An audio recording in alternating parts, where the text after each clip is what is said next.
తాగేసి వస్తే మళ్ళా పలుకుంటారా? అట్లా చేయకూడదు అంత. ಫ್ರೆಂಡ್ಸ್, ಇವತ್ತು ಬೆಳಿಗ್ಗೆ 7 ಗಂಟೆಗೆ ಒಂದು ಅನಾಹುತನೇ ನಡೆದೋಗಿತ್ತು. ಯಾರೋ ಒಬ್ಬ ವ್ಯಕ್ತಿ, ಅಪರಿಚಿತ ವ್ಯಕ್ತಿ ರೈಲ್ವೆ ಟ್ರ್ಯಾಕ್ ಮೇಲೆ ಮಲ್ಕೊಂಡ್ಬಿಟ್ಟಿದ್ದ. ಯಾರೋ ಒಬ್ಬರು ಅಂಕಲ್ ಬಂದು ಹೇಳಿದ್ರು, ಯಾರೋ ರೈಲ್ವೆ ಟ್ರ್ಯಾಕ್ ಮೇಲೆ ಮಲ್ಕೊಂಡಿದ್ದಾನೆ ಅಂತ. ನಾನು ಭಯ ಬಿದ್ದು ಓಡೋದೆ. ನೋಡಿದ್ರೆ ಆ ಅಪ್ಪನಿಗೆ ಸ್ಟ್ರೋಕ್ ಹೊಡೆದಿತ್ತು. ರೈಲ್ವೆ ಟ್ರ್ಯಾಕ್ ಮೇಲೆ ಮಲಗಿದ್ದು ನಿಜ ಆಯಿತು. ಮತ್ತು ಅಲ್ಲಿಂದ ಅವ್ರಿಗೆ ಕರ್ಕೊಂಬಂದಿದ್ದು ಅಂಗಡಿ ಮುಂದೆ ಕುಡಿಸಿ, ನೀರು ಕುಡಿಸಿ, ಯಾರು ಏನು ಹೆಂಗೆ ಅಂತ ವಿಚಾರಿಸಿ ಅವ್ರಿಗೆ ಸಮಾಧಾನ ಮಾಡಿದ್ರಿ. పోతారా? తాగేసి వస్తే మళ్ళా పలుకుంటారా? అట్లా చేయకూడదు అంత.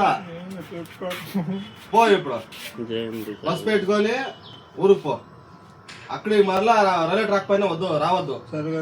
వాళ్ళు రైల్వే ట్రాక్ వాళ్ళు చూసుకుంటే ఎత్తుకొని పోయి జైల్లో వేస్తారు. అంత పని చేయకూడదు. ఏం కావాలా? శ్రీరాకపోతారు. బస్ స్టాప్ బస్సు ఎక్కడి నుంచి వస్తుంది? ఎట్లా పోతారు మీరు? బస్సులోనే. బస్సు ఎక్కడ వస్తుంది? కేరపురంలో వస్తుందా? కేరపురంలో వస్తుందా? అక్కడ వదిలేస్తాను. సీదా ఊరుకో. అక్కడిక్కడ పోవద్దు. ఊరికి పోతారా ఇప్పుడు? అక్కడిక్కడ రైల్వే ట్రాక్ మీద పోయేది కదా. సీదా ఊరికి పోవాలా. డబ్బులు ఇచ్చిండాను, ఇంకేం బీడీ కావాలో ఇచ్చిండాను. ఊరికి పోవాలా, అక్కడిక్కడ పోకూడదు. ನೋಡಿ ಫ್ರೆಂಡ್ಸ್, ಇದೇ ಟ್ರೈನು ಜಸ್ಟ್ 5 ನಿಮಿಷದ ಅಂತರ ಅಷ್ಟೇ ಆಗಿತ್ತು.